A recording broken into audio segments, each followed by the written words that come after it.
예, 안녕하십니까. 민법교수 유병태입니다. 일단 책 구입과 관련되는 거는 133번 들어보시고, 하여튼 뭐, 계속 말씀드리지만 유튜브에 있는 거, 48강인가?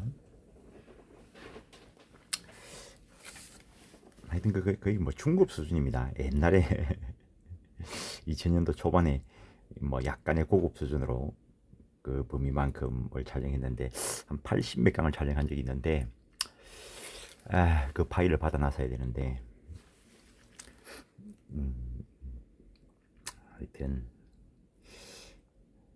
지금 생각해보면은 2000년대에 등기법도 민법식으로 강의해가지고 한 40강 정도 되는 동영상이 올라간 적이 있는데, 그 파일도 참 받아놨으면 참 좋을 뻔했다라는 생각이 들고 지금 학원에서 해가지고 민법 총칙을 26강으로 해가지고 지금은 이거는 책 읽는 것만 하지만 26강 설명만 하는 걸로 하는데, 그거는 한 3일 만에 찍습니다 그냥.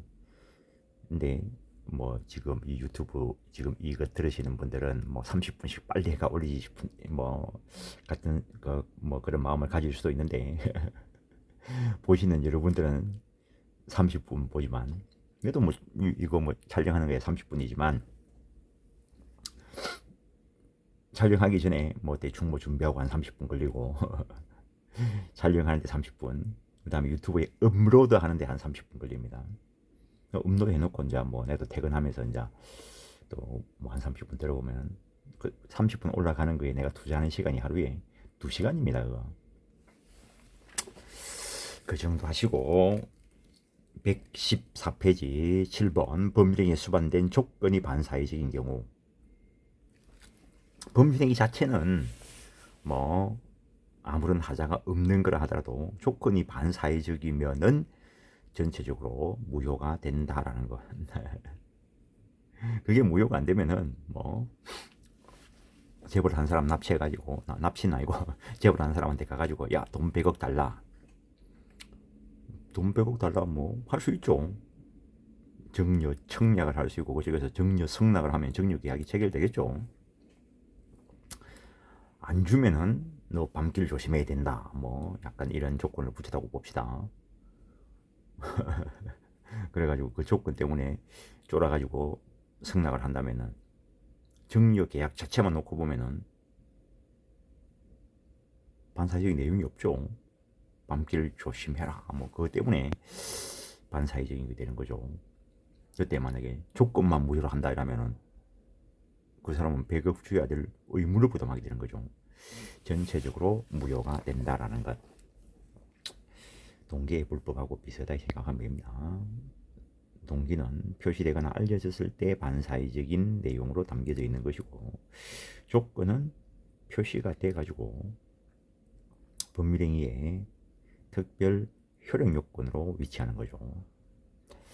반사회적 법률행위의 효과, 사회 탄생 없는 반사회적 법률행위는 절대적 무효이므로 당사자뿐만 아니라 제3자도 선악을 불문하고 법률행위의 효력으로는 보호받지 못한다.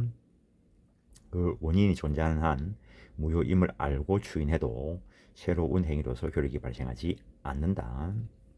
반사회적 행위로서 무효인 것을 유효로 믿었다 하더라도 이러한 신뢰는 보호할 수 없는 것이므로 계약체결상의 과실책임으로 인한 실내익 배상을 청구하지 못하고, 반사회적 물권행위에 따른 등기 인도가 있었어도 그에 따른 권리변동의 효력은 없다. 단 일정한 경우에 이행되어 버렸을 때 불법 원인 급여에 해당되어 반환받지 못하는 경우가 나타날 수 있다라는 거.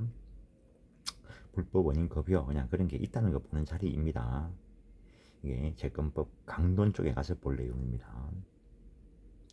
그래서 지금은 한번 연습해 보는 거죠. 특히 이중매매와 관련돼서 매매도 공부 안 했는데 이중매매에 대한 법리를 앞에 시간에 봤었고, 그래서 민법이 그런 식으로 다 연결돼 있다는 걸 한번 확인하는 자리다라는 정도. 반사회적 법률행위에 따른 이행 전의 효과 무효이기 때문에 법적으로 이행할 필요도 없고 상대방도 이행 청구권이 없습니다. 무효니까. 매매 계약이 정상적으로 체결되었으면 매매에 따른 대금 지급 청구권, 매매에 따른 재산 권리전 청구권 이런 권리가 발생할 것인데 그 매매가 무효면은 매매에 따른 이행 청구권 그게 발생 안 한다는 겁니다.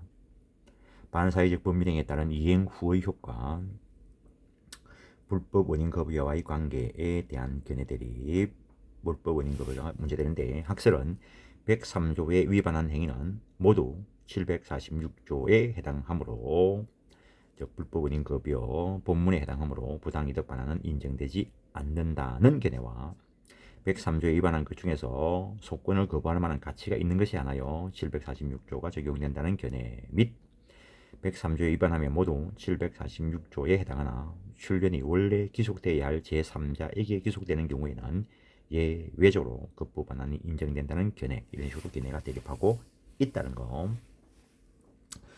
불법 원인급여에 해당하는 경우 이행된 것은 원칙적으로 반환 청구가 불가능하다. 판례는 부당이득 반환 청구가 금지되는 사유로 민법 746조가 규정한 불법 원인급여라 하면 그 원인된 행위가 설정한 풍속 기타 사일시에 위반하는 경우를 말하는 것 또는 746조의 규정은 103조와 표리를 이루어 사회 가능성이 없는 행위를 한 사람을 보호할 수 없다는 법의 이념을 실현하려고 하는 것이라고 하여 결국 불법 원인 급부자는 소유권에 기한 물권적 반환 청구권조차 행사할 수 없다. 일단 불법 원인 급여가 돼버리면 원칙적으로 어떠한 반환 청구권도 허용되지 않는다는 거. 불법 원인 급여물의 임의 반환 약정도 무효이고 이 불법 원인 급여물에 대한 불법 행위를 원인으로 한 손해배상 청구권도 허용되지 않고 불법 원인 급여물을 수령자가 임의 반환하는 것까지 금지하는 것은 아니다는 거. 전형적인 예로 첩관계를 조건으로 한 부동산 증여가 이행돼 버렸다. 첩관계를 조건으로 한 부동산 증여, 반사회적 조건이 부과된 것으로서 무효인데 이행돼 버렸다면 종전 소유자는 등기 말소나 반환 청구할 수 없다. 그래서 옛날에 9시 뉴스에 나온 적도 있습니다. 아주 무슨 대학 이야기할 필요도 없고 나온 법공부한 여자가 재벌한테 첩이 되겠다, 재산을 달라. 재산을 딱 주니까 뭔 소리냐? 뭐라고 말하는 거지. 9시 뉴스에 막 나오는데 그거 일단은 이행되고 나면 반환 청구권 없다. 거기까지는 법공부 좀 한 것 같아. 근데 애초부터 첩이 될 생각이 없으면서 그 재산을 편취할 목적으로 했다면 형사상 사기죄가 되고 범죄행위와 관련된 것은 국가에 추징될 수도 있죠. 따라서 이때 증여받은 부동산 매매 등으로 소유권을 넘겨받은 자는 선악을 불문하고 권리 취득한다. 무효면은 무효에 의해서 등기가 일어나더라도 등기 갖춘 자 권리 취득 못하고, 쉽게 이야기하면은 등기를 위조해서 등기했다고 봅시다. 그럼 위조한 등기 명의인과 거래한 자는 선악을 불문하고 권리 취득을 못합니다. 근데 반사회적 행위로 급부가 일어나서 등기를 갖춰버리면 애초의 소유자, 간단하게 양도인, 그 사람에게 반환 청구권이 인정되지 않는다는 거죠. 그럼 반사적으로 그 등기를 말소시킬 방법이 없으니까 등기 넘겨받은 그 사람은 소유자로 다루어진다는 거죠. 따라서 그자하고 거래한 자, 그 사람은 선악을 불문하고 소유권 취득한다라는 거. 일방에만 불법 원인이 있는 경우 불법 원인 없는 상대방은 반환 청구할 수 있다는 거. 판례는 대주가 사회통념상 허용되는 한도를 초과하는 이율의 이자를 약정하여 지급받은 거. 그래서 우리나라에 과거에 이자 제한법이 폐지된 적이 있습니다. IMF 때 외국의 압력을 받아가지고 중개 수수료 요율 초과 지급 약정하고 지급한 경우 그의 우월한 지위를 이용하여 부당한 이득을 얻고 차적에는 과도한 반대급 또는 기타의 부당한 부담을 지우는 것으로서 그 불법 원이 수익자인 대주에게만 있거나 중개사에게만 있거나 또는 적어도 대주의 불법성이 차주의 불법성에 비하여 현저히 크다고 할 것이어서 차주는 그 초과 지급한 이자 반환 청구할 수 있다라고 했다는 것. 특히 불공정한 법률에 의해서 무효인 경우 이행된 것에 대해서 피해자는 반환 청구할 수 있고, 따라서 피해자의 반환 청구권이 인정되기 때문에 이때 이 피해자의 반환 청구권은 물권적 청구권의 성질도 가지고 있고, 그래서 폭리자로부터 매매 등으로 등기 이전받은 자, 무효인 등기에 기초해서 넘겨받은 자이기 때문에 그자는 선악을 불문하고 보호받지 못한다는 거. 저 이중매매표를 가지고 이해를 하십시오. 이른바 불법성 비교론, 위에 3번도 불법성 비교론과 관련된 내용이 포함되어 있습니다. 채권 강론 쪽에 가면은 분명히 보는 자리가 있습니다. 부당이득 쪽에서 수익자의 불법성이 급여자의 것보다 현저히 크고 그에 비하여 급여자의 불법성이 미약한 경우 급여자의 반환 청구가 허용되지 않는다고 하는 것은 공평에 반하고 신의칙에도 어긋난다 할 것이므로 이러한 경우 민법 746조 본문의 적용이 배제되어 급여자의 반환 청구는 허용된다고 해석함이 타당하다는 것. 불법이 중한 자는 반환 청구권이 없지만 불법이 경한 자는 반환 청구권이 있다는 것. 특정인을 보호하기 위해 대위 청구를 인정한 경우 이중매매 쪽에서 이야기한 겁니다. 이중매매의 경우 제2매매 행위가 반사회적 행위로서 무효인 경우 판례는 제1매수인은 매도인에 대한 자기의 소유권 등기 청구권을 피보전 권리로 하여 매도인을 대위하여 제2매수인에 대한 등기 말소를 청구할 수 있다고 한다는 거. 이때 제2매수인으로부터 즉 반사회적 제2매수인으로부터 매매 등으로 등기를 넘겨받은 자, 이 무효, 절대적 무효이기 때문에 제3자 선악을 불문하고 보호받지 못한다는 거.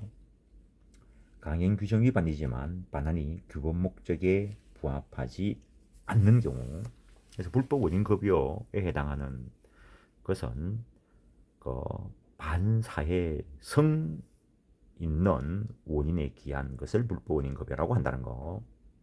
그래서 앞에서 살짝 말씀드린 적이 있는데 강행 규정을 종래 학자들이 선량한 풍속 기타 사회상교와 관계 있는 규정으로서 당사자의 사이에서 그 적용을 배제시킬 수 없는 규정을 강행 규정이라 한다라고 하면은 이 앞뒤가 안 맞는 부분이 나타납니다.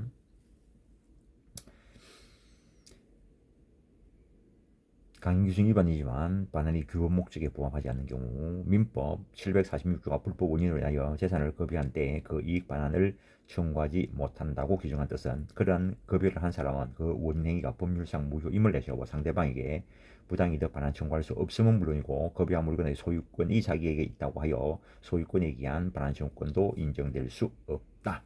따라서 반사적으로 그 물건 소유권은 급여 받은 자에게 기속되는데, 이때 746조에서 말하는 불법이라고 하려면 급여의 원인된 행위가 그 내용이나 성격 또는 목적이나 연유 등을 볼 때 선량한 풍속 기타 사회질서에 위반할 뿐만 아니라 반사회성, 반윤리성, 반도성이 현저하거나 급여가 강행법규를 위반하여 이루어졌지만 이를 반환하게 하는 것이 오히려 규범 목적에 부합하지 않은 경우 등에 해당하여야 한다라는 거. 그래서 조금 더 세밀하게 하고 있다라는 거.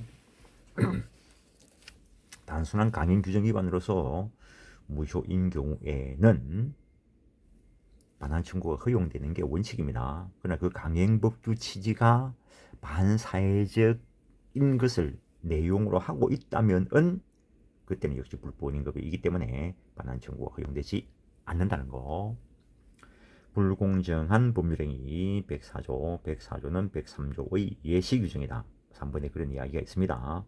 104조가 특별 규정이고 104조에 의해서 무효가 되지 않는 것이라 하더라도 103조에 의해서 무효가 될 수 있다. 그런 내용이 동그라미 3번에 있는 것이고, 불공정한 법률행위란 당사자의 궁박, 경솔, 무경험으로 인하여 자기의 급부와 비교할 때 현저하게 균형을 잃은 반대급부를 하게 하여 부당한 재산적 이익을 얻는 사일세 반하는 행위인 것을 말하는데, 이때 궁박이란 뭐 공궁한 것으로서 경제적인 것뿐만 아니라 정신적, 심리적인 것도 포함된다는 거. 궁박은 반드시 계속적일 필요는 없고 바로 그때 일시적인 것이어도 무방하다. 뭐 뒤에 가면 예를 들는데 병원에 치료받으러 가니까 뭐 급박하게 수술을 해야 되는데 고가를 보더라. 그때 공박한 거지. 치료비를 고가를 보더라. 경솔 신중하지 못한 걸 이야기하는 것이고, 근데 충동 구매, 충동 구매, 그래서 그 높은 가격에 샀다면, 현저하게 뭐 높은 가격에 샀다면 불공정한 범죄가 될 수 있습니다. 그런데 그 입증과 관련된 게 곤란할 수는 있는 거지. 무효다라고 하니까 그냥 무효가 되는 게 아니고 무효의 요건되는 사실을 다 입증해야죠. 무경험이란 일반적인 경험 부족을 말한다는 거. 특정 행위 영역에서의 경험 부족이 아니고 일반적인 경험 부족이라는 거. 많은 분들이 요새 뭐 2차 시험 치면서 법률 요건에 맞게 뭐 하는데, 뭐 또 뭐 매매에 따른 뭐 이전 등기 청구를 하려고 하면은 뭐 매매 계약이 있었다는 사실, 그게 결국에는 뭐 주요 사실이 될 것이고, 그런데 그때 항변 사실은 그 매매가 무효다라는 거죠. 근데 권리 부존재 확인 의소를 제기하면은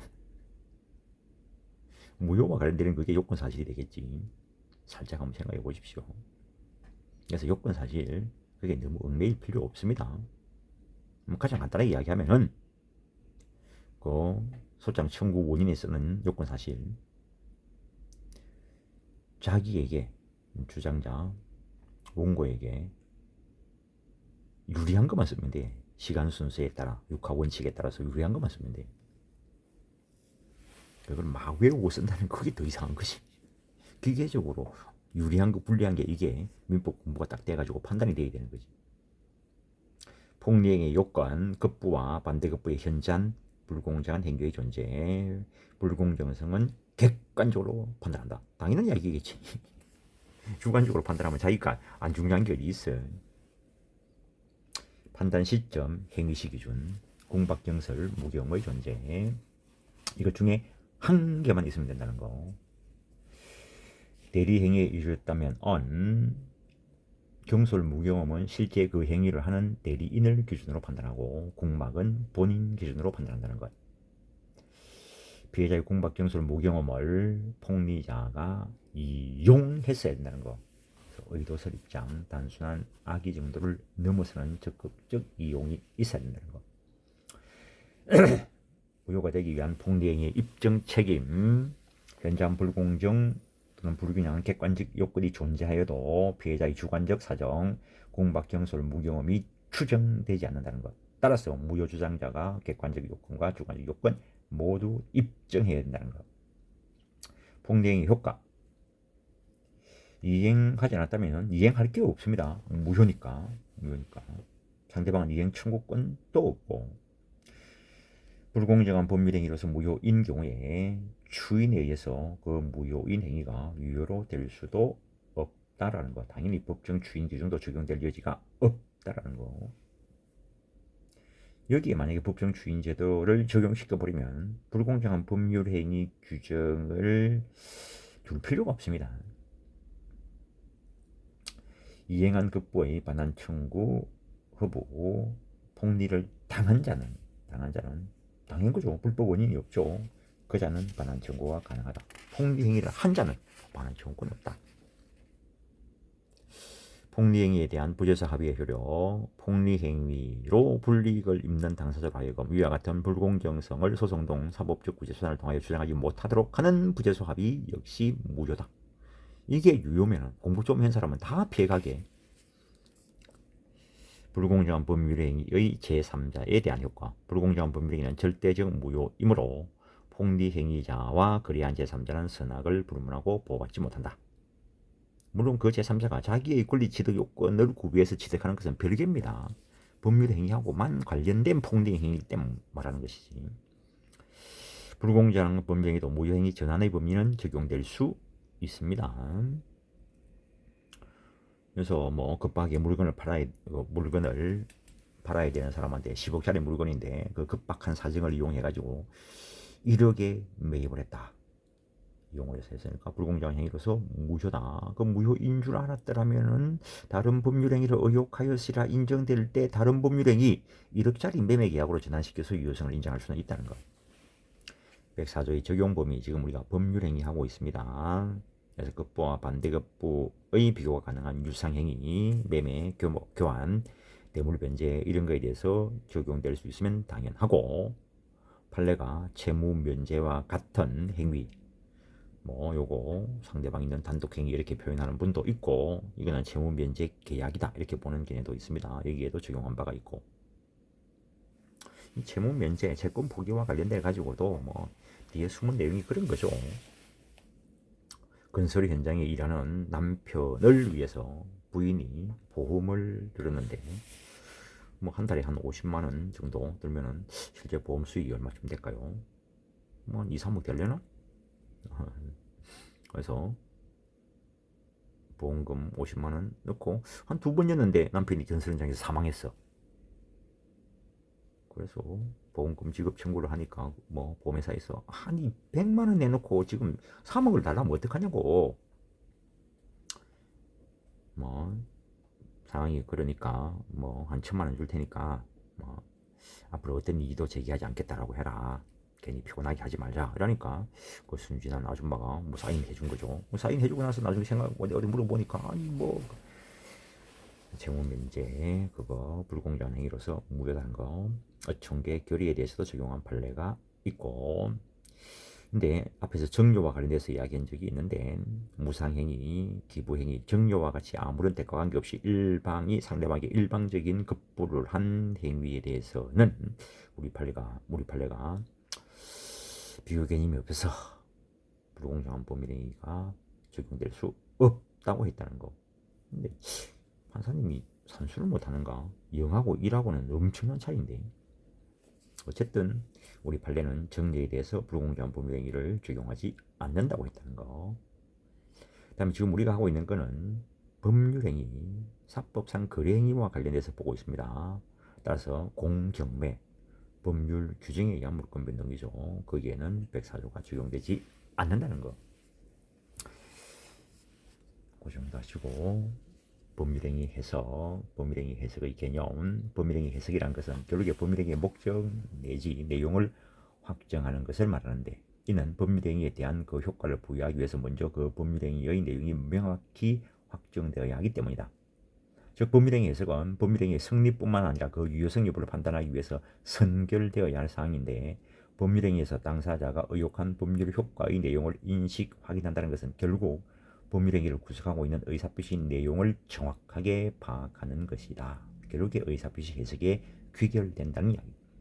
법률행위 해석의 성질, 법적 가치 판단의 문제이므로 판단이므로 법률 문제다. 따라서 해석을 그르치면 상고 이유가 된다는 것. 법률행위 해석의 기능, 법률행위 해석, 특히 자연적 해석과 규범적 해석은 아직 자연적 해석, 규범적 해석 공부 안 했습니다. 법률행위, 특히 계약의 성립 여부를 결정하는 법률행위의 성결사안이다. 따라서 법률행위 해석은 무효나 취소의 결정에 앞서 행해지는 사항이며 오표시무의 원칙에 의하여 진위대로 성립이 인정되어 효력이 주어진 경우에 그때는 진위대로 갔으니까 사고 이론이 적용되지 않는다.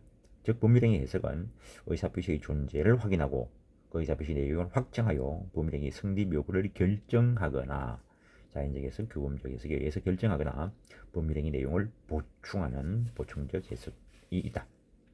법률행위 해석과 법률 해석과의 관계 당연히 다르겠지. 법률 해석은 쉽게 이야기하면 법 조문 해석이지.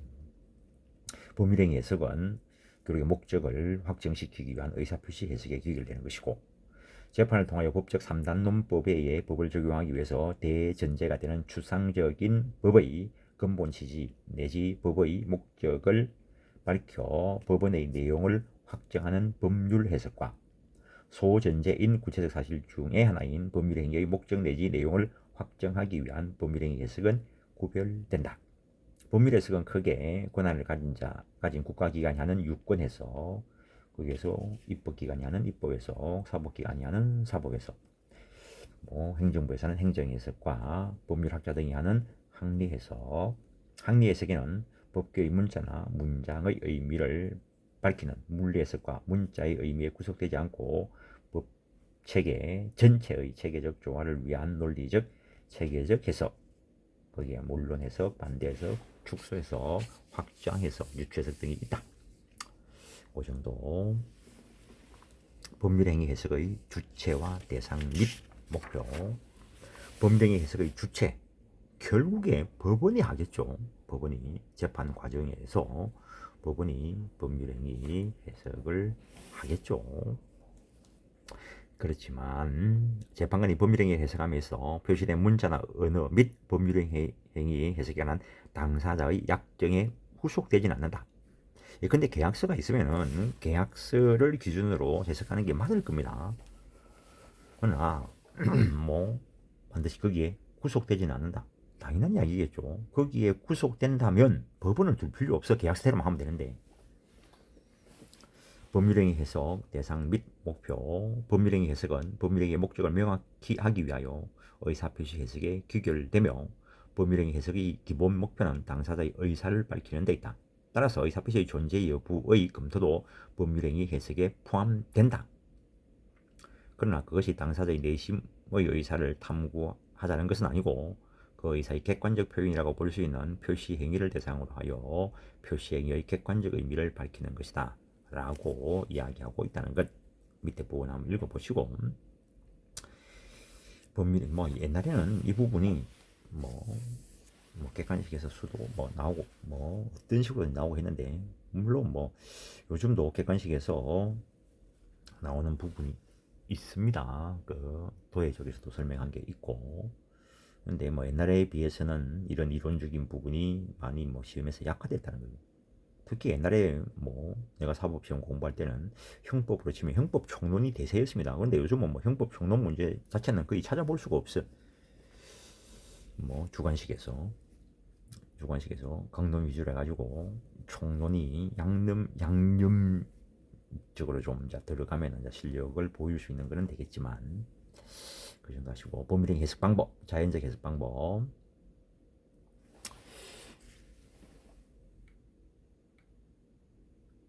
요 그림을 보면은 조금 더 명확해질 겁니다. 자연적 방법. 자연적 해석은 자기 결정의 원칙에 입각하여 표의자의 시각에서 해석하는 방법. 누가? 법원이, 구체적으로 판사님이 표의자 입장이 되어서 해석하는 방법. 문자나 언어적 의미에 구속되지 아니하고 표의자의 내심적 효과 의사, 즉 표의자의 실제 의사를 밝혀내려고 하는 해석이다. 따라서 자연적 해석에 의해서 표의자의 진의대로 효과가 주어지면 착오는 논할 이유가 없다. 아니, 착오를 공부 안 했습니다. 착오라는 것은 결국에 진의와 표시가 불일치한 것을 표의자가 알지 못하고 표시 행위를 했을 때, 표시 행위대로 효과가 주어졌을 때, 그 표시에 일치하는 진의가 없을 때 착오가 되는 겁니다. 근데 진의대로 효과가 주어지니까 착오는 아예 적용될 여지가 없다는 것. 자연적 해석의 적용 범위. 신분행위는, 가족법상의 신분행위는 본인의 진의를 파악하는 게 주된 것이고, 상대방 없는 단독 행위는 그 행위자의 진의만 밝히면 족하다는 거. 보호받을 상대방이 현재로는 없다는 거. 의사표시의 당사자가 표시를 사실상 같은 의미로 이해한 경우, 뭐 도해쪽에서 예를 들었던 게, 입는 옷 파는 가게 아줌마가 입는 옷 팔 생각으로 하면서 뭐 광고판에 한글을 잘 몰라갔었든지, 뭐 계약서에 한글을 잘 몰라갔었는지, 뭐 받침을 치워서 해가지고 옷을 판다라고 표시를 해놨다는 거죠.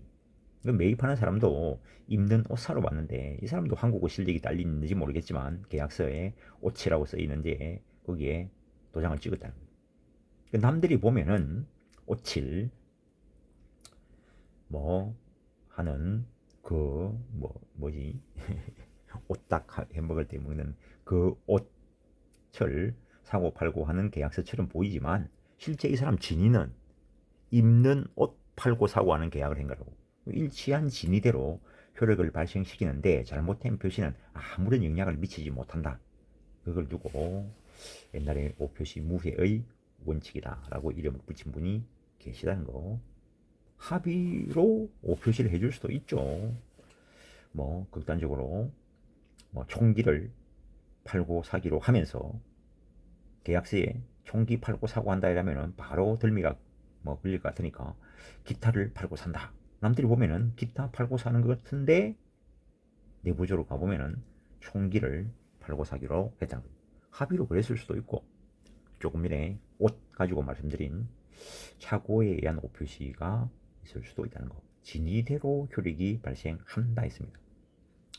거기에 쭉 밑에 내려오면은 부동산 매매 계약에서 당사 쌍방이 모두 특정의 갑 토지를 계약 목적으로 삼았다는 거예요. 그래서 갑 토지를 보여주고 갑 토지를 보고 팔고 사기를 했다는 거예요. 그런데 소유자가 지분에 착각을 일으켜가지고 을 토지라고 표시했고, 그러니까 매입하는 사람도 소유자가 자기가 본 땅이 갑 토지인데 을 토지라고 표기하니까 을 토지인 줄 알고 도장을 찍었다는 거예요. 그럼 일치한 진대로 갑 토지에 대해서 계약이 체결된 것이지 을 토지에 대해서 계약이 체결된 게 아니라는 거예요. 그렇지만 을 토지에 대한 계약서가 외관상 있고, 그러면 등기 신청하면 을 토지에 대해서 이전 등기가 될 거라고.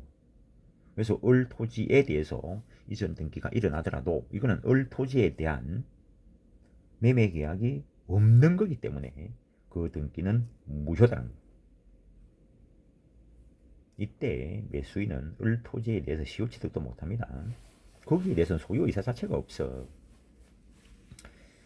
갑토지에 대한 이전 등기 청구권, 그 매수인의 갑토지에 대한 이전 등기 청구권은 채권적 청구권이고, 매도인의 을 토지에 대한 말소 등기 청구권은 물권적 청구권입니다.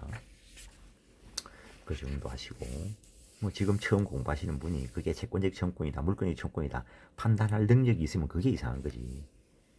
물권법, 채권법 다 보고 와야 판단이 되는 것이고, 규범적 해석 방법. 규범적 해석이란 자기 책임의 원칙에 입각하여 상대방 입장에서 해석하는 것이다.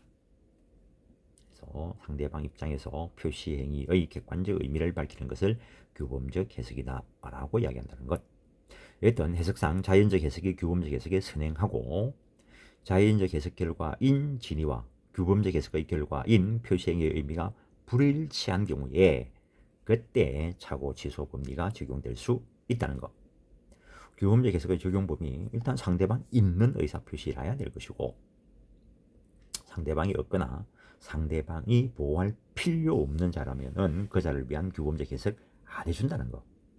가족법상 행위도 자연적 해석에 의해서 진위만 밝히면 족하기 때문에 가족법상 행위도 규범적 해석할 필요가 없다라는 거. 규범적 해석에 의해 영수증이 총관계이라고 표시됐으면은 겉으로 보기에는, 규범적으로 보기에 해석해서 봤을 때는 다 갚았네 라고 하겠지. 임대인이 계약서에 권리금을 인정함이라고 기재한 경우, 그거 임대인이 언제나 임대차 종료 시에 권리금 반을 책임지겠다는 의미가 아니고, 임차인이 다음 임차인으로부터 권리금 받아갈 기회를 용인하겠다는 의미 정도. 4번 최대한 노력하겠다. 뭐 계약서 문구에 뭐 최대한 노력하겠다. 그 써준 게 법적인 의미를 부담하겠다는 게 아니고 사실상 최선을 다해보겠다. 그 정도 의미라는 거. 사실상 최선을 다해보겠다 해놓고, 근데 마음대로 사실상 최선을 다했을 때 결과가 발생하지 않는다고 해서 법적인 이행 청구는 없다는 거. 그 정도 하시고, 양도담보계약서 중 양도 물건 목적 목록에 특정 양만장, 양의장 내의 뱀장어 100만 마리 이렇게 기재되어 있다는 거예요. 헤아려 봤어. 그것은 뭐 합리적인 사람으로서 생각해보면, 객관적인 입장에서, 규범적 입장에서 보면, 규범적 해석해 보면 그 뱀장, 그 양의장에 있는 뱀장어 전부를 의미한다는 거.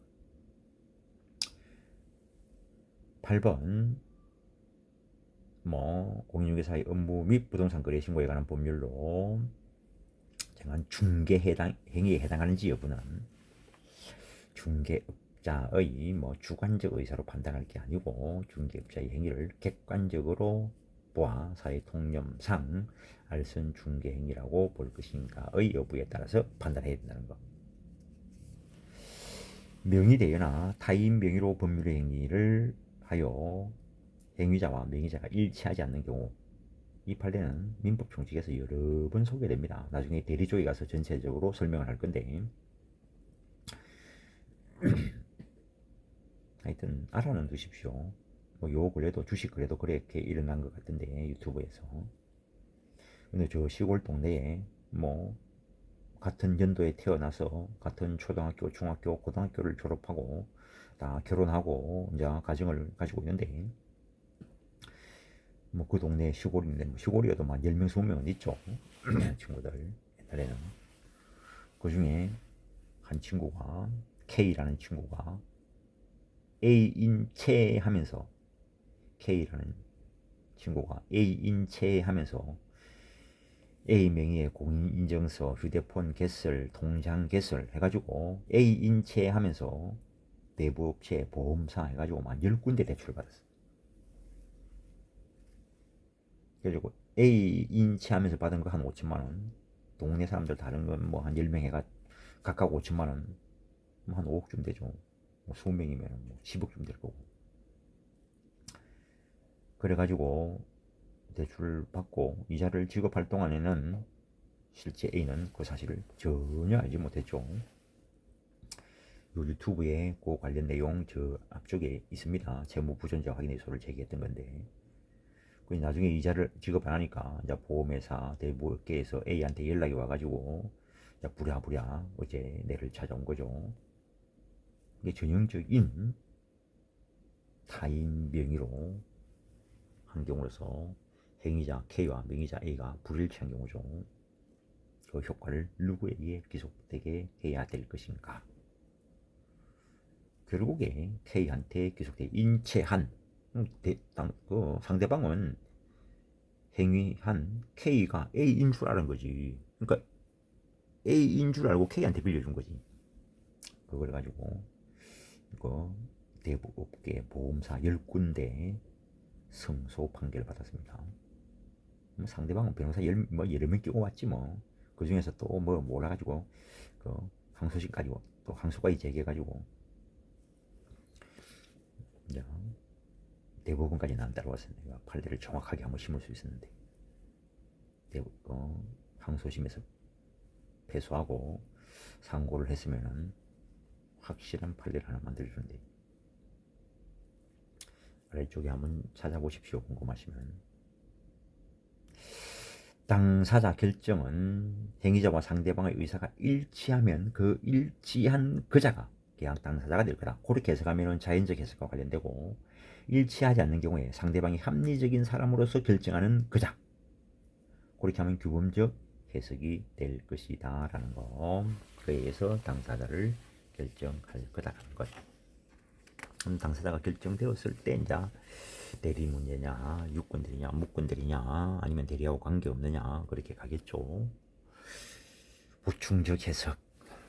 보충적 해석 다음 시간에 보겠습니다. 여기까지 하겠습니다. 예, 수고했습니다.